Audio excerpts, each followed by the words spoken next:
Martin here from Mefu Fishing and More. Just come up the river here today. Not chasing anything in particular. Everyone reckons it's been a bit quiet lately, so thought I'd come up here before the wind gets up. And it's supposed to be going to be real hot today as well. Supposed to break some record for temperature for the month. So I thought I'd get an early start and just get up here and see if I can get a feed and then go home and take you along for the ride with me. Brilliant morning. Not a ripple on the water at the moment. It's supposed to get up and blow a 20 knot northerly later on. So we'll just see how it goes. Couldn't wish for a better morning at the moment. Pretty quiet still at the moment. Yeah, the day's only young.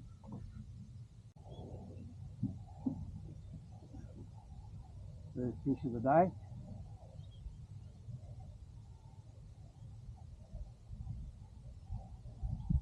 And our very favourite little brim.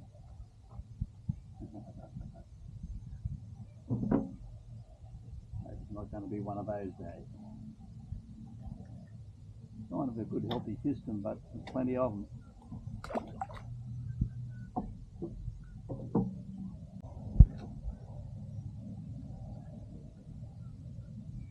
don't know what this is. Brim or white. Probably a little brim again.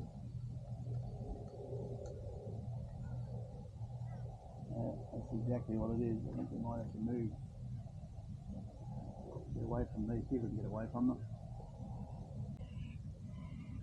I've got a good fish on both these rods here. Double hook up at the moment. I think they're both brim butt. Oh, yeah, this one's a brim. Not a bad brim. Here's on this other one. I dare say it's a brim too by the feel of it.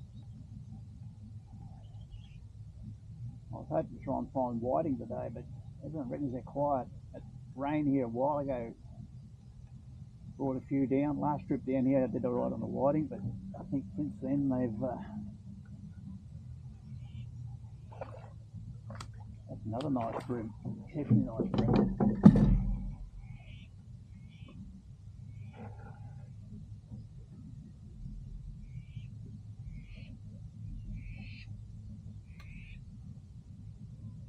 Not a bad bycatch.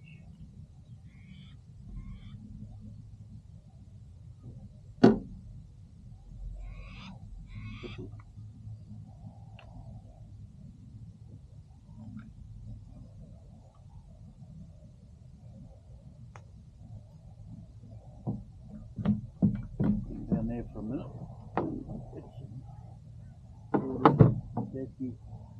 With these hot weather, not always look after your fish. And they go real quick in the heat.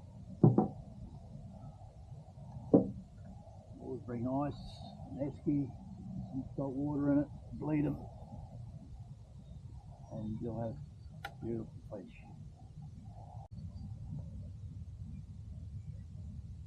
This one might be what we're looking for. Yep, beautiful.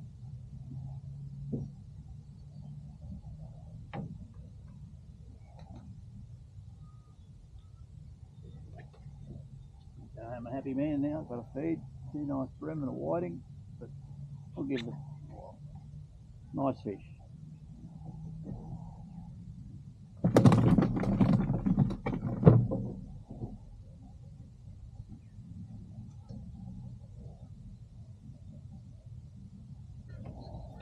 Got another nice whiting while the camera wasn't on. But they're not giants, but they are good quality fat. Around that 29, 28, 29 mark. They don't come up towards the top of the tide too, which makes them slower, of course. But they don't improve here. I might even go up the river, right up, see if they're still up the river. bit early in the season yet, but they should be. They were down here last week, or a week and a half ago. We'll give it a few more minutes here, and go and see what it's like up, right up. Maybe they're still up the top end.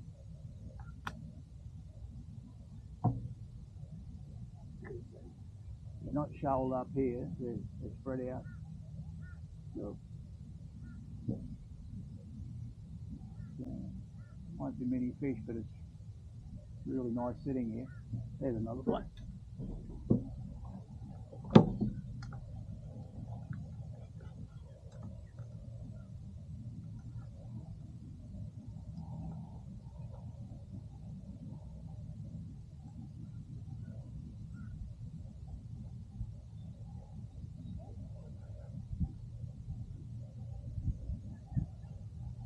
Another whiting. Smaller than the other one. Still legal fish.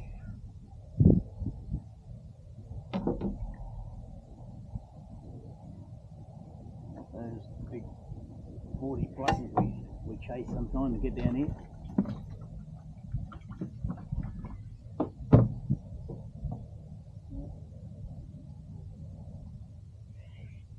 Not about the fish.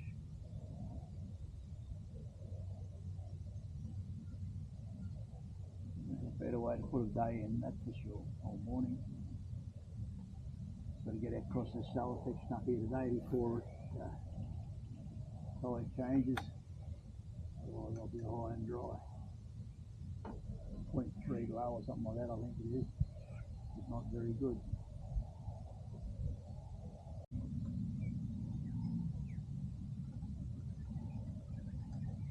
This is another whiting. I hope it is. Feels like it. Better fish too. Good fish.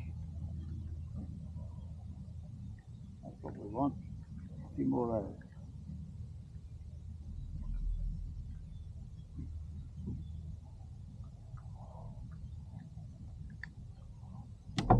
I'm sitting and waiting for them.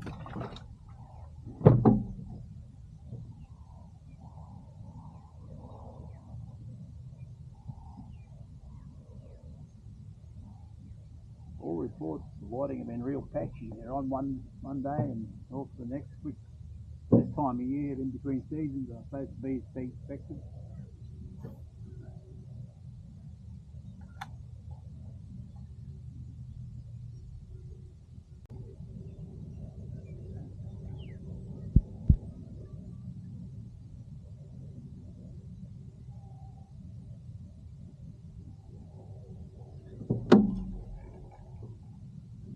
Double hook up again. Wait a minute. Deal with this one for a start.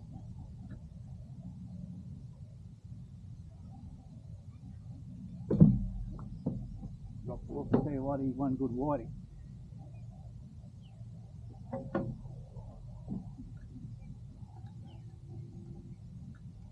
Still got this bloke.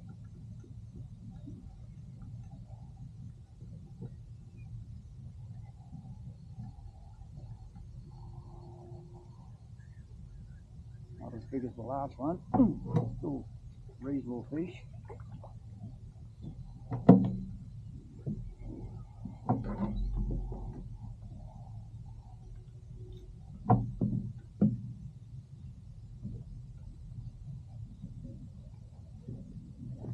Can't complain about those. That one's beautiful fish. Just using fresh yabbies for bait again today. Basically all I ever use is yabbies down the river here. For fresh water we use a bit different. We shrimp up on the dam, but down here yabbies, mainly the saltwater yabbies. I normally just chase the bread and butter fish. Brim, whiting, flathead, tailor when they're in season, but we use metal plugs for them. They got down here a bit earlier. I reckon these fish would have been a bit faster action, but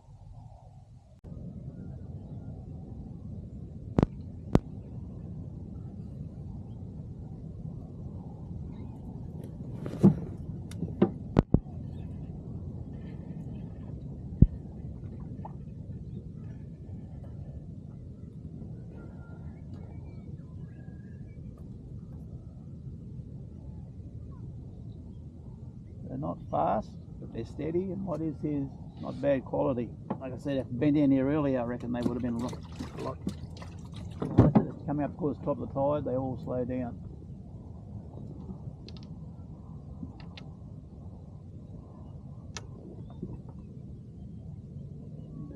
Quarry on that other one.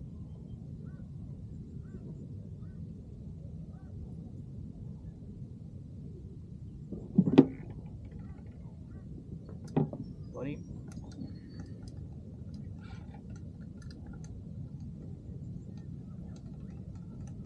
Way this bit, I'd say it's another whiting. Bouncing like a brim now. Not sure. This one. No, it's a whiting. Fat little buggers.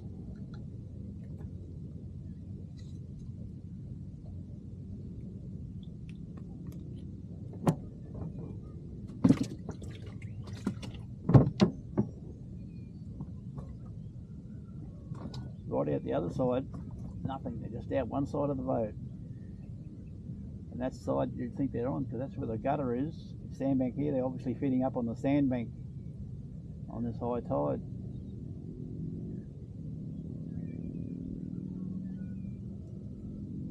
Whereas earlier in the tide, they feed more back here in the gutter.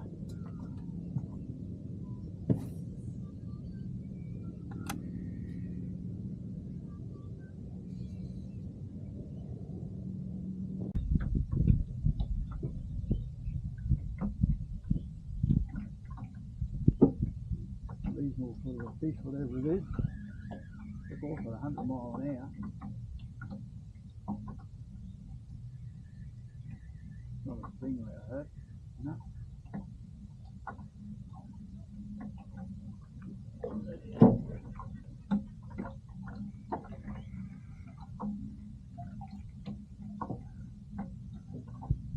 Nice little brim.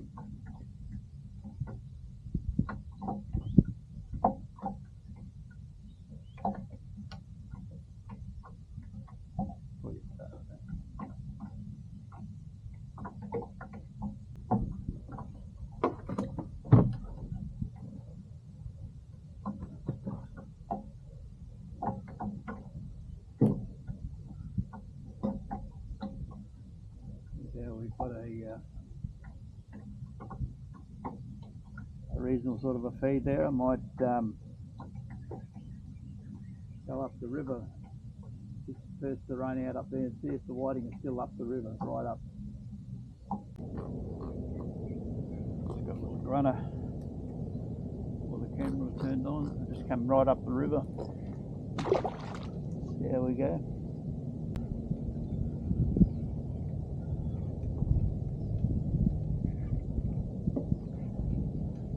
Fish, unless it's another grunter.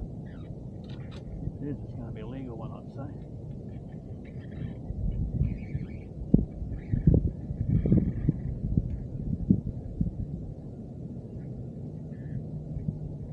This is a dirty old catfish.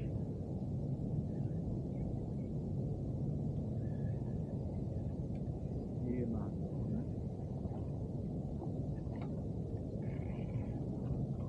Nice grunter.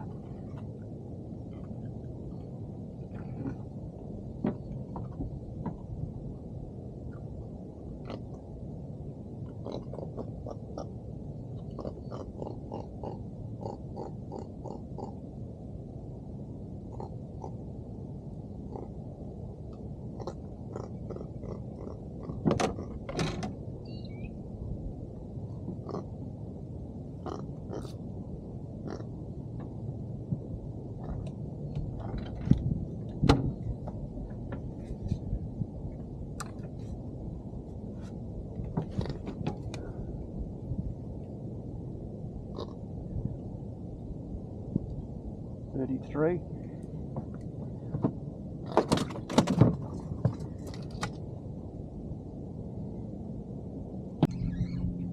Come down the mouth of King Johnny Creek again. The catfish, too many catfish up the top end.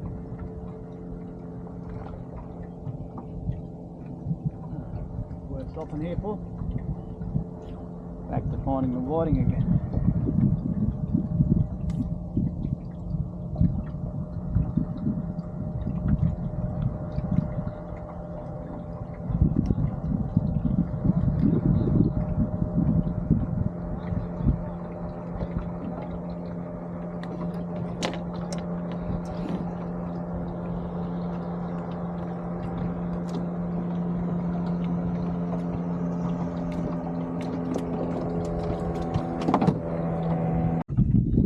another nice whiting while I was changing the battery on the camera. So we missed that one. A few back down here at the mouth, King Johnny. They're not fast and furious, but they're nice biting.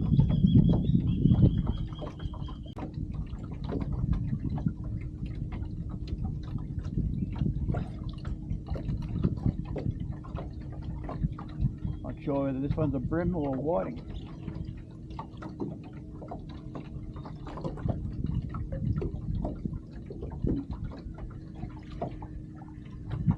Another whiting. They must be working their way down the river now because they're in the middle here again on this run outside. Normally they hang over towards the edge of that bank over there. A bit of a gutter runs through there.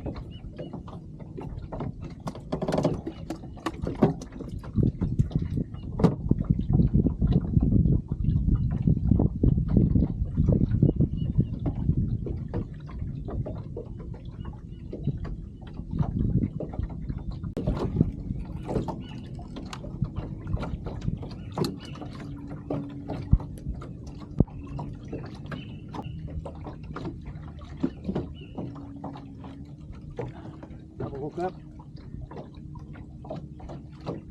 triple hookup for dirty mongrel sea toad. Yuck!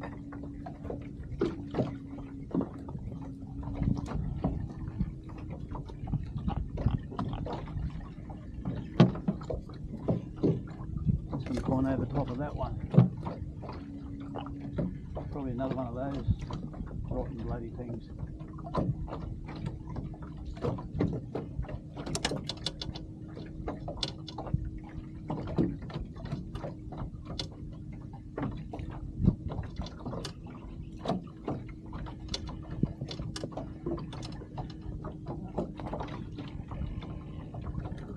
Nice grunter.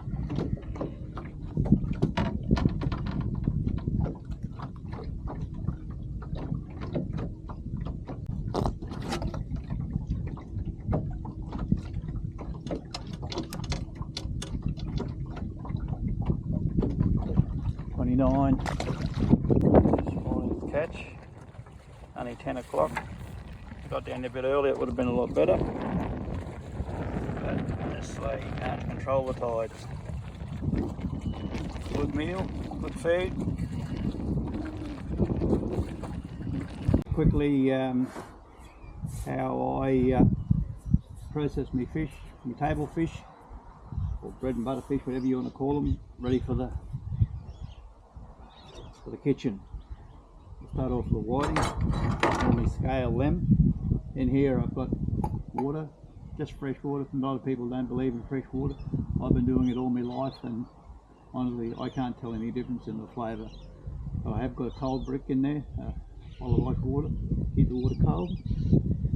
So just start off the whiting, just scale the whiting.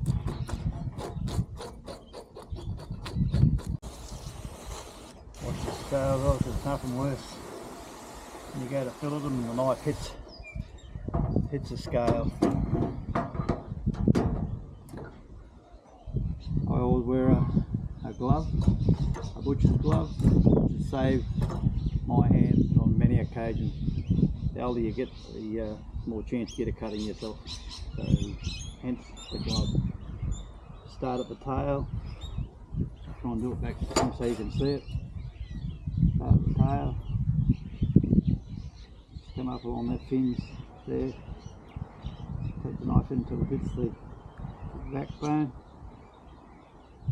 Push it through, out the tail, bang around, come up like that. A lot of people go over the rib cage, or around the rib cage. I go over it and take it out later on. This one just straight up like that. I fill it back to front to most people. I cut towards my hand. I'll tell you not to do that. Probably why I've got to wear the glove.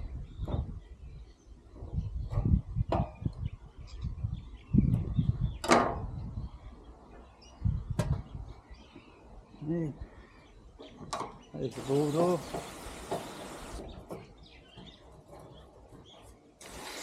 There's your fillet.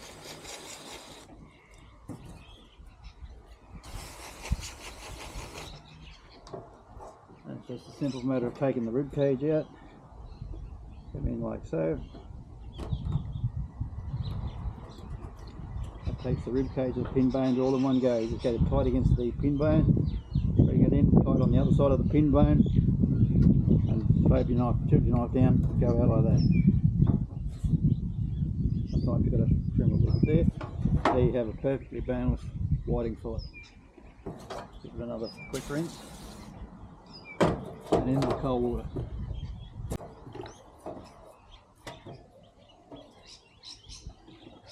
Next one we'll do is brim. Brim, I scale those as well. Some people leave them whole. If you do that, you need to gut them, scale them and gut them. But myself or the wife don't like fillets or fish with bones in.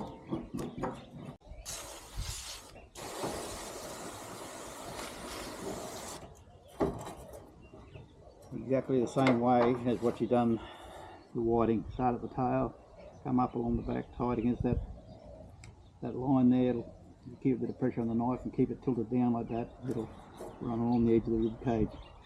Hold that up with your thumb, go in along the backbone tight.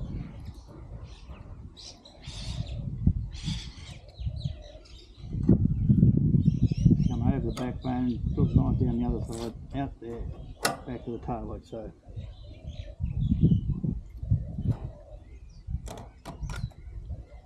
Up like that.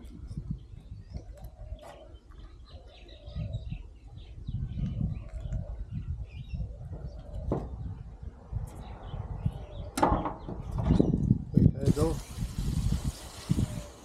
That way any guts of that's gone before it can contaminate the meat. Turn him over,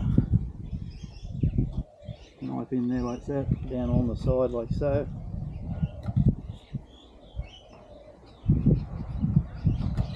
Right to the tail, put the knife through.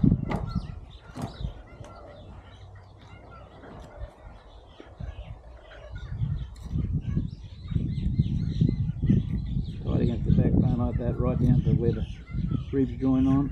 Sometimes I use a knife. I haven't got the cutters here. Other times I just do it with the cutters separate, which is a lot easier.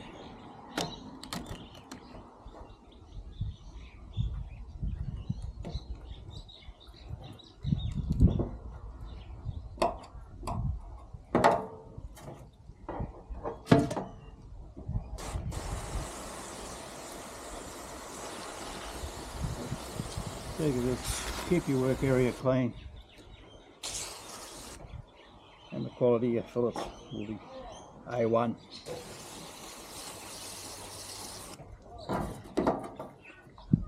Same way with the rib cage, down on the back, on the pin bones, turn him over, come in on the other side of the pin bone, like so, tilt the knife down and just run it along the edge of the rib cage.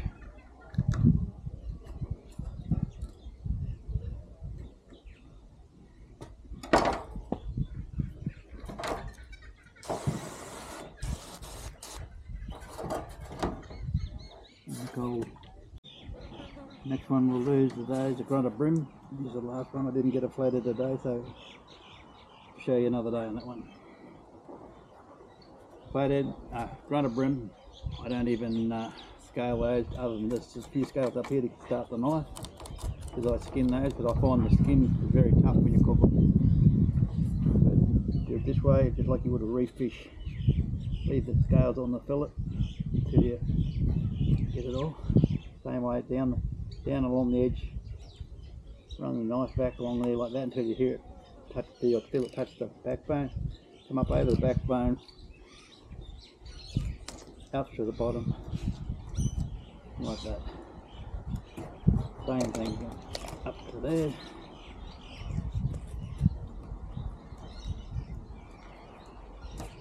There you have it. Same thing again this side. Point a knife in there where you've got the scales off. Come down along the backbone, so tight against the backbone.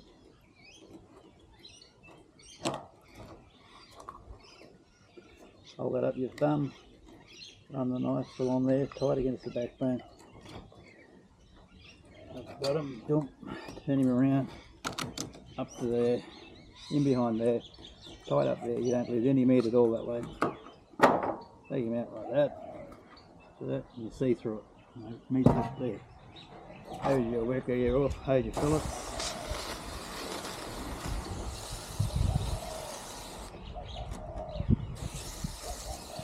Like I said, a lot of people don't believe in using freshwater hose, but I sooner get all that slime off and know perfectly well that you've got a clean fillet. And you just start that there like that, hold the skin in your hand, hold the knife down on a bit of an angle and just take the skin back and forth like so. Same thing then with the rib cage, down along there, on the pin bones on that side. Come in on the other side of the pin bones, hanging the knife down on the edge of the rib cage. And you have perfectly boneless fillet. That's one of the better eating fish as far as I'm concerned.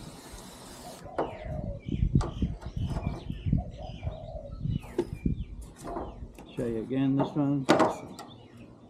Start right at the tail, start a little bit, pick up the skin, and move the skin back and forwards, not your knife.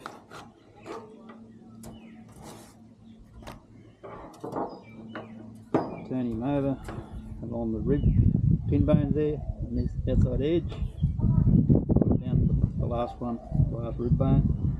Bring your knife in there on the other side, then tilt it sideways, run it down on the rib cage. There you have it, that's all your bones. That's it. Take him off.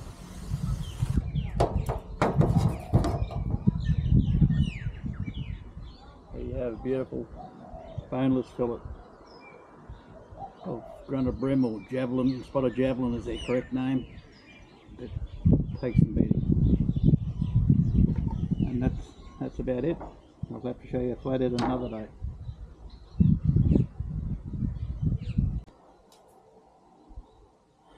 The secret to keeping your fillets in really top condition are, so you can freeze them successfully, dry them off after you've rinsed them, and make sure they're well and truly dry before you pack them away, either to eat fresh or to freeze. And if you do that, dry them off well, they will last and thaw out as good as the day you caught them.